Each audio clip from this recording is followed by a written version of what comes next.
I'm Glenn McGinnis, and this is Outburst. On the program, in what areas do you think your tax dollars should be spent? We need to spend our tax dollars on education and infrastructure development.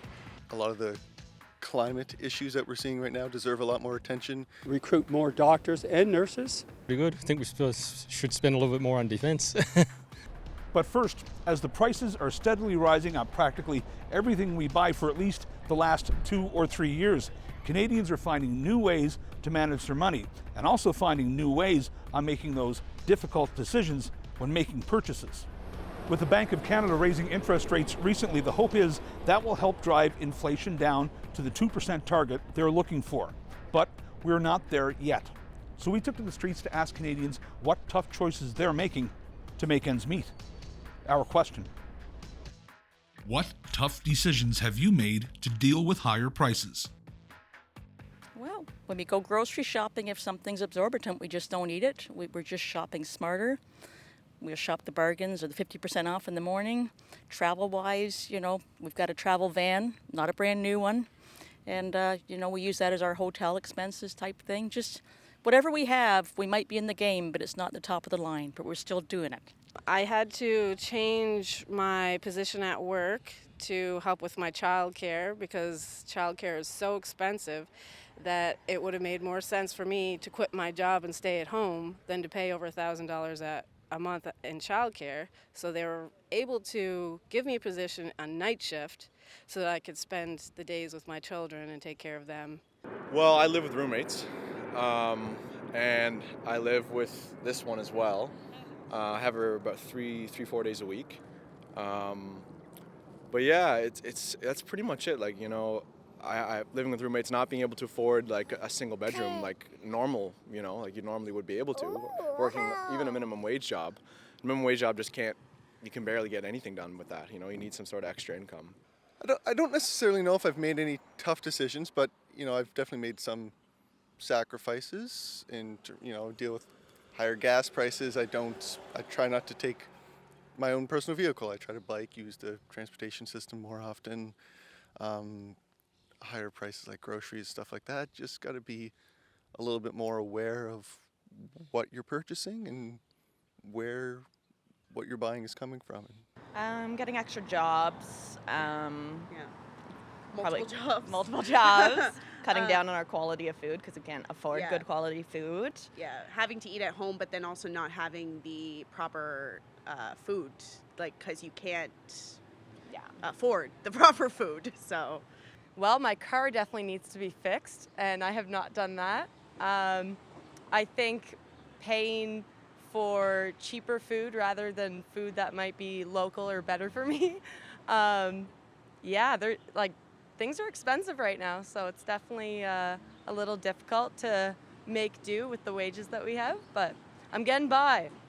I grow most of my food now. It's the only way we can buy groceries. We just go to the backyard, down to the basement, root cellar. Yeah, that's what we've had to do. The prices are going up. Everything is through the roof in the grocery stores, so definitely seafood is less of an option these days. Like no lobster, you don't have the opportunity to get those luxury items anymore. I'm drinking less beer. Disposable income is shrinking, so as a result of that, many of our day-to-day decisions are being changed as we move along. So less trips in the car, less vacations, less luxury items, and Basically, buy local, buy less. I think that's the key. Buy what you need. And I think supporting local is the most important thing. And then you realize when you support local, you just end up buying less. We don't buy in bulk anymore. A big grocery. We look at Flip. We tend to look at all the flyers now. Yes, I take a little more time when I look at the flyers now when I'm buying groceries. I go through them in detail and find out what's on sale. So yeah, I spend a lot of time. Oh yes, we have to make decisions every day. We try to hit all the sales possible, and we go to different stores and outlets to get the best deals possible, because it's just crazy the way the inflation is. I think definitely. I've had to just cut back on some purchases, think about my money a lot more in general, and maybe just cut out some expenses and make some better judgments on what is, discretionary and what is needed. Absolutely. I definitely think twice about where I'm driving in my car because the cost of gas is so much higher, and I definitely see the difference in the food prices as well. Getting like an extra, getting a little treat, having to cut back on the things that make life fun, having to cut back on those things. Yeah, definitely, especially with the kiddo. I mean, honestly, she's our only child, and we plan to probably only have one child. Like, we cannot afford to have more children. I know lots of people that are actually in the same boat. Like, you can't properly do it. If you want to send them to school and everything like that, everything's just way too expensive. Oh, absolutely. I mean, every day it's, there's no extras. It's very much you just have to focus on getting through each month and making sure the bills are covered and the groceries. Like, there's no getting ahead no matter how much you try in this economy. For example, my husband works away, and in order for, us to keep things functioning, I have to stay home with our kids because childcare is such an impossible feat. So we have to make sacrifices in order to make that work. But yeah, it's next to impossible. Even though it's summer, we're still under a minority government, and that means an election could happen sooner than later. So when it does eventually happen, political parties will be doing their best to win you over. We put our ear to the ground to ask Canadians what it would take to get their vote when they cast their ballot. Our question: what would it take for a political party to gain your support? Is somebody that's able to connect with people, what the actual needs are. Somebody that's able to connect with people, because what's happening over the years, we tend to follow what's happening, for obvious reasons, south of the border. And that's not necessarily working for us. We're going too far extreme right wing. We have to bring it back towards the center. That's what Canadians are about. We're great people. And be too far extreme one way or the other is not going to do this country any good. I am very disappointed in our political parties of all stripes, especially when they don't work well together and they just nitpick at each other for stupid things. I think they should be working together much more. Well, it'd be nice if someone told the truth for a starter. I was just going to say honesty. Transparency and all that. That's boy, they can twist that word around like crazy. Like I Yes. say, the premier got elected on he was going to fix the doctors, and there's another 35,000 people without doctors. Having said that, they have thrown a lot of money at it. Yeah. I'd like to see the medical profession used as more of a professional basis for where this money goes. Speak to the experts. Don't just do sound bites. You want my vote? Start taking care of the older people. It's time for the older people to get a raise. Most older people right now, I'm one of them. My wife just recently died. We own our own home, but now I'm finding it hard to stay in my home. Yes, I have a pension from my work, luckily, because my pension from Olin, or my pension from the government, isn't enough to keep me alive. Most Canadians, if you walk around the streets right now, most of these people in tents, they have a pension. They have an income. They just can't afford to live in a house that costs $2,000 a month and then put clothes on their back and eat. Can't do it. I guess somebody that's just taking care of business for the city, the country, everything, the needs of all the elderly and the children and, like you said, childcare, things like that. I guess just to try to look at the gas tax and anything that can help people that really struggling, and there's a lot of people struggling these days.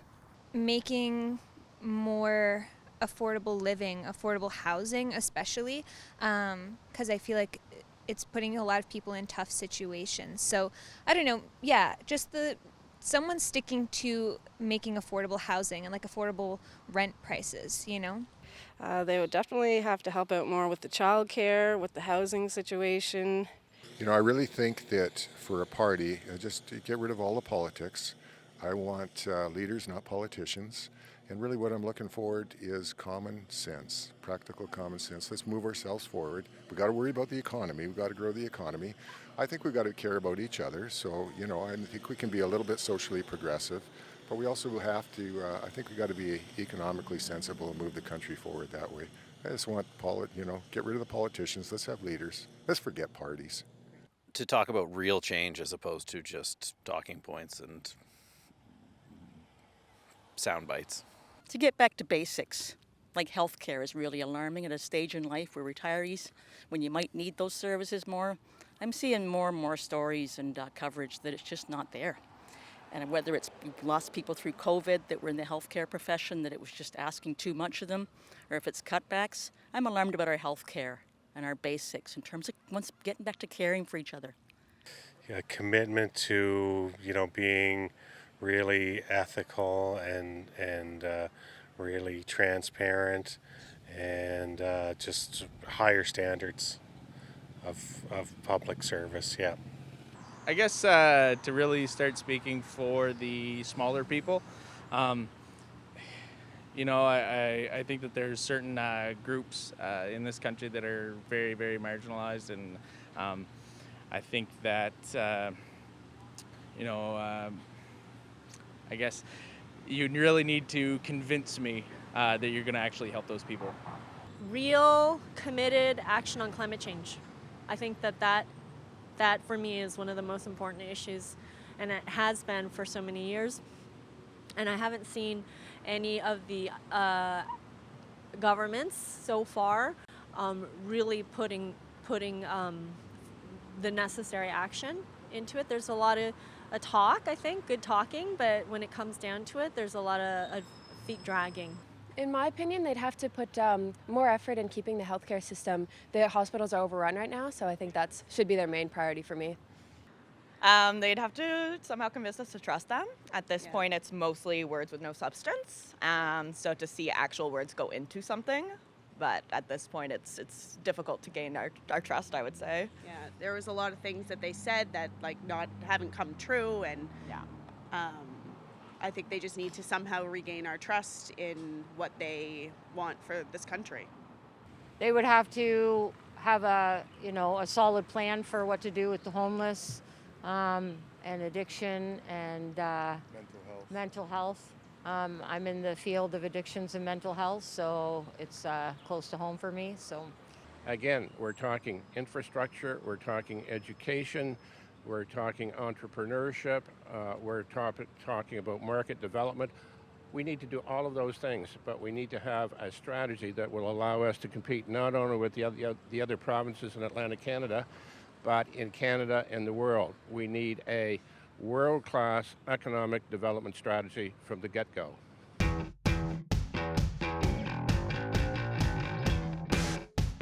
When did the Canadian $1 coin, or the loonie, enter circulation? 1981, 1987, or 1990? 1987. I'm going to go with that. 1987. 1990. 1981. 1981. 1990. I'd say 1981. 81. I feel like it was in the 80s. So like 1981. My guess would be 1990. I did not expect either of those. 1981. 1981, 1987, or 1990? 1987. The answer, 1987. Wow. You got it right. High fives all around.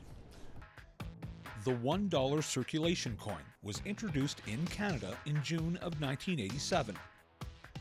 They were brought in as a cost-saving measure to replace the $1 bill. The final $1 bills were printed in June of 1989.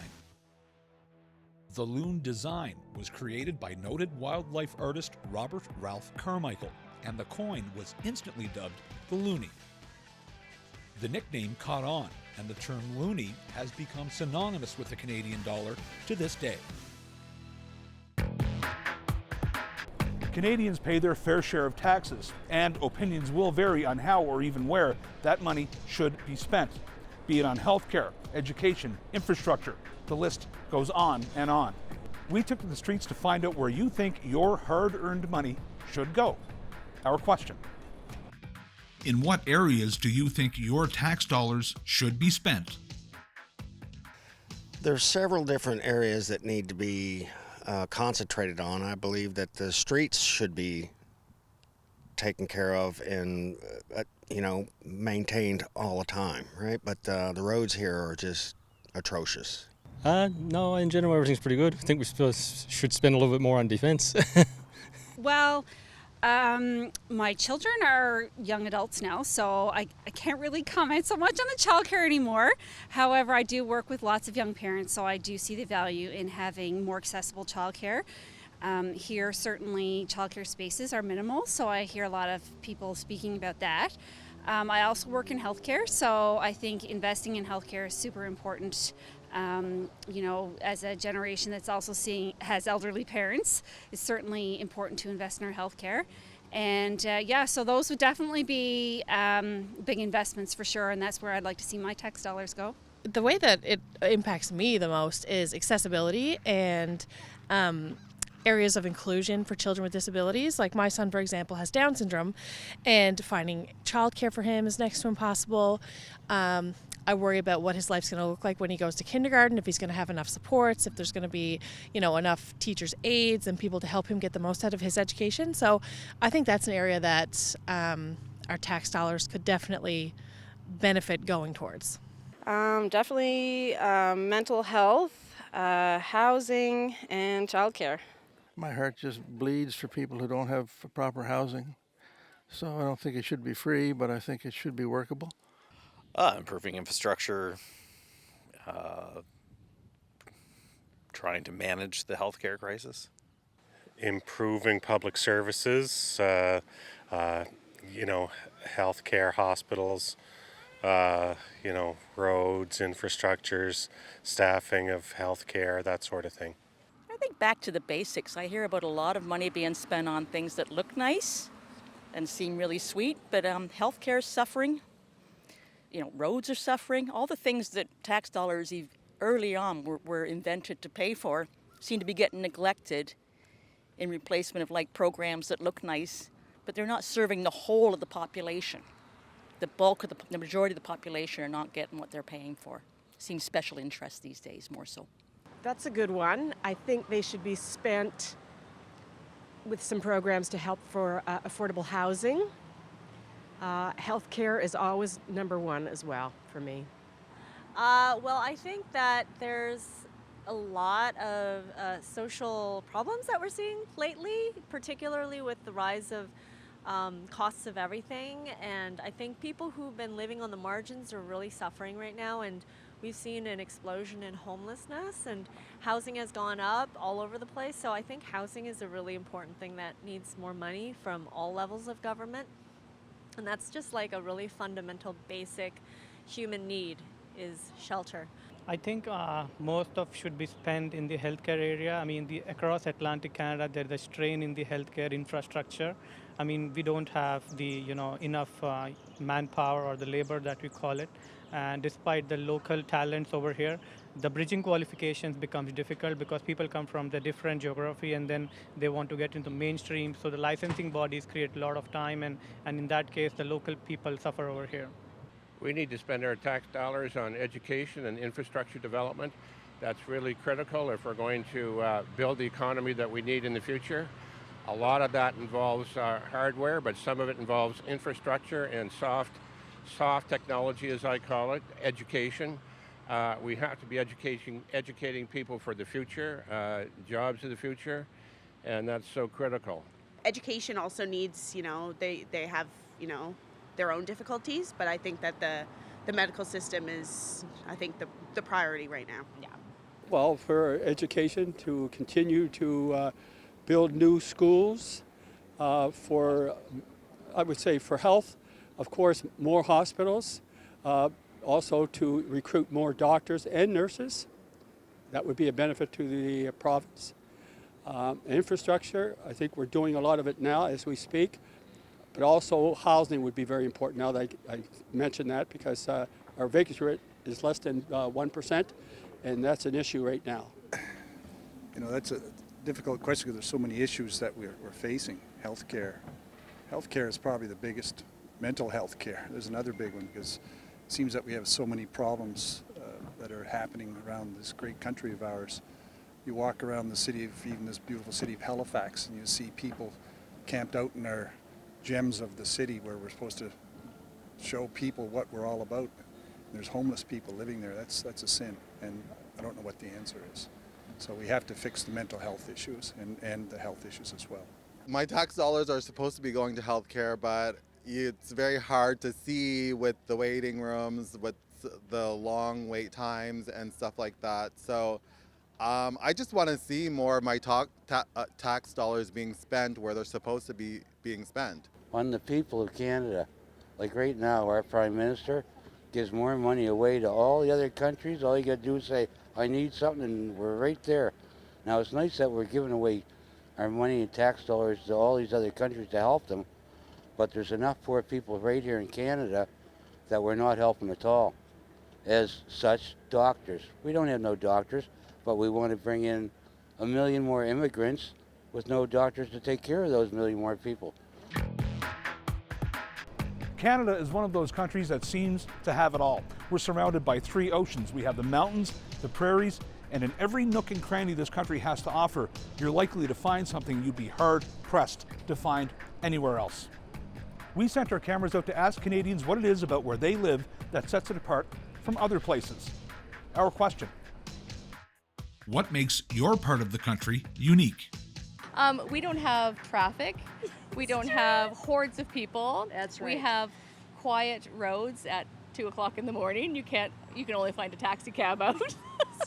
And you still can go from the city to the coast in one day. You can. You absolutely can. And we've got beautiful, majestic water, like oceanfront properties, and you get more for your money here in this province. You do get more for your money here, and it's true because we've just been on vacation here. It's our first time in the East, and we just rented a car, and we've covered so much area. We can't do that in Vancouver. Here you can. Yeah. I think New Brunswick has a lot of beautiful scenery to offer, a lot of really cool local spots that people don't really know about. I think a lot of the time it's a little bit of a drive-through province when in reality it's a pretty cool spot when you've been here your whole life. Also, we are very laid back, which I think is that's a good thing. I like that. So the Maritimes, I mean, I've lived out west, I've lived in Ontario. It's hustle, hustle, hustle. So just coming home and things being a little bit more laid back and a little bit more easygoing. So I just think it's the people, the pace of life. But the people of Atlantic Canada I found more humble and it's easily approachable. That's what my personal experience says about me. So Look around. It's beautiful. It's freedom to do this, speak your mind. It's multiculturalism, the ability to go and have a great meal from some country that you've never visited before. It's interaction with people that come here. It all comes with its challenges, but I think overall multiculturalism is probably a key to our strength. Right there, man. Salt water. Love it. Salt water. Therapy. I was in it yesterday. Just Yep. I was in it a month ago, as a matter of fact, but I was in it yesterday for a He's swim, a big yeah. swimmer, saltwater swimmer, doesn't really like lake swimming. But yeah, the maritime I'm the flavor. original East Coast cowboy. Yeah. And just within an hour you can be someplace totally different here. Love the South Shore, love the valley. My family's from Cape Breton, love everything about this province. The weather, of course. You get 9 months of winter here and only maybe 3 months of summer. And from where I'm from, we usually get 9 months of summer and 3 months of winter. So that makes a big difference. I think this place has really beautiful nature, like some of the best nature in all of Canada. Just the seaside hikes, the cliffs, the national parks we have here. I think those are really the aspects that really make Newfoundland stand out, and the very unique culture that's come from Newfoundland as well. I mean, I guess like the fact that we're an island, so we're geographically separate from everything, makes it very special. And I don't know, the weather here, even though it is different than the rest of Canada. I kind of feel grateful, you know, especially with the fires and stuff, that we are a little bit cooler. I'd rather be cold than, you know, not be able to breathe the air. So all of those things make Newfoundland special. I think we have a lot of open spaces, a lot of clean air, which we do love and we enjoy. A lot of beautiful scenery, and it's just an easy, relaxed pace of life, and I think that's wonderful. I think it's a way to live. Unique, I know, maybe people, because we saw and met a lot of people from different countries, and I can compare, like people from Germany, from Ukraine, from Poland, from Czech Republic, France, from Spain, Italy, yes. And in my personal opinion, from my perspective, in Canada, it's, maybe the most friendly people, yes. I would say that we can leave the doors unlocked here, and it's very nice to be able to do that. But just like how everybody kind of knows everybody. Some people don't like that, but I do. It's good for getting jobs, even whenever it's really hard for a lot of people to get jobs. You can just find somebody and know somebody, and they can get you hooked up.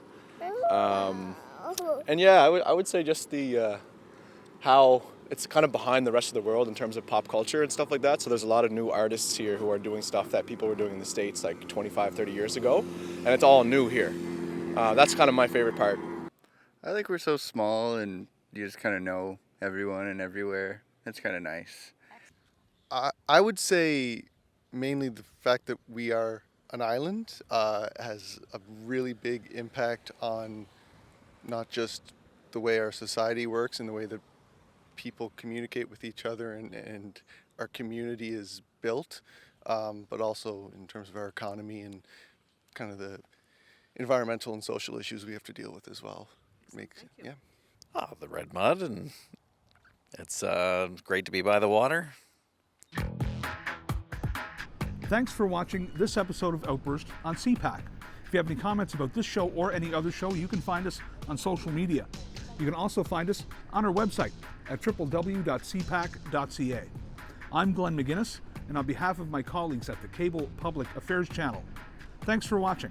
We'll see you next time.